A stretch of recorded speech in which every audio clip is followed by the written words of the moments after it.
Commander Zixtel of the Galactic Coalition had seen many strange things in his 70 cycles of service. He had witnessed the crystalline cities of Archon Prime, negotiated with the hive minds of Sector 9, and even survived a diplomatic mission to the volcanic hellscape of but nothing, absolutely nothing, who have prepared him for his assignment to observe Earth's military training facility. The facility was called Fort Braxton, and it was where humans trained their warriors. Zixtel had been sent there as part of the Coalition's new initiative to understand why humans, despite their relatively primitive technology and short lifespans, had become such formidable allies in the ongoing war against the Krell Empire.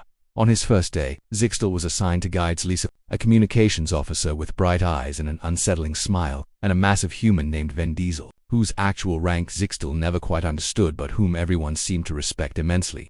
"Welcome to Fort Braxton, Commander," Lisa said cheerfully, extending her hand in the bizarre human greeting ritual. Zixtel touched it gingerly with one of his 3-fingered appendages.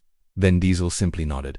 His arms crossed over his chest. "You're about to see some things that might not make sense," he warned. "Try to keep an open mind."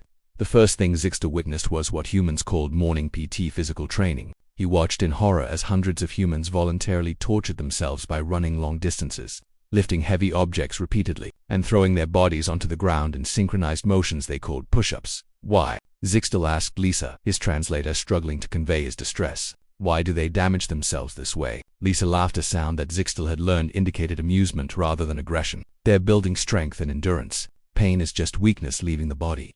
Zixtel made a note in his datapad.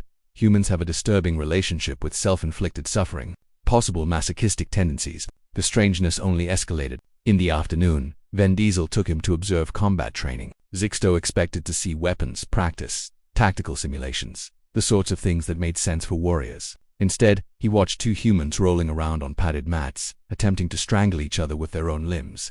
"This is jiu-jitsu," Vin Diesel explained, "the art of using an opponent's strength against them."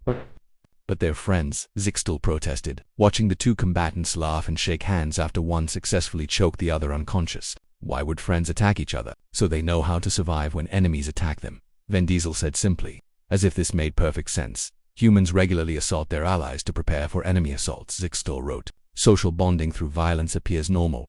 Over the following weeks, the absurdities multiplied. Zixtel observed humans jumping out of perfectly functional aircraft for fun. He watched them deliberately sleep in uncomfortable conditions to build mental toughness. He witnessed an exercise where soldiers had to carry heavy packs for miles while their instructors screamed insults at the man. Somehow this was considered valuable training. But the most bizarre incident occurred during what Lisa called Cultural Training Day. Zixtel entered the classroom expecting military doctrine or weapons systems analysis. Instead, he found Vin Diesel standing before a group of soldiers with a guitar.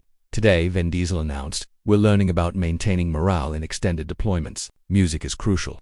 For the next hour, Zixtel watched in bewilderment as hardened warriors sang songs together, some of them bringing tears to their eyes. These same humans who practiced killing with ruthless efficiency were now bonding over melodic sounds and poetic words about homes and loved ones far away. Lisa noticed his confusion. "You look puzzled, Commander." "I don't understand," Zixtel admitted. "Your warriors are trained to be brutal, efficient, and fearless. Yet you also teach them to sing, to feel emotions, to deliberately make themselves vulnerable." Lisa's expression grew serious. "That's exactly why we win, Commander. We don't train soldiers to be emotionless machines. We train them to be complete humans, strong enough to fight, but human enough to remember why they're fighting." "But it seems contradictory." "It's not contradictory," Vin Diesel interrupted, setting down his guitar. "It's complicated. We embrace discomfort to appreciate comfort. We train in violence to preserve peace. We acknowledge fear so we can master it. We stay connected to our humanity so we never forget the value of life of an enemy lives."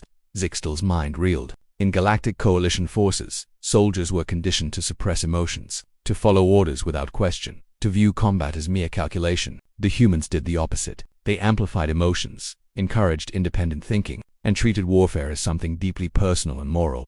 On his final day at Fort Braxton, Zixtel sat with Lisa and Vin Diesel in what humans called a bar, another strange custom involving consuming toxins socially.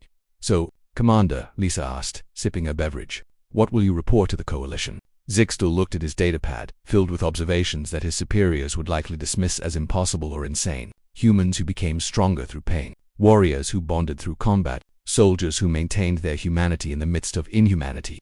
"I will report the truth," Zixtel said finally, "that humans are the most bizarre, contradictory and confusing species I have ever encountered, and that this is precisely what makes them the most dangerous warriors in the galaxy."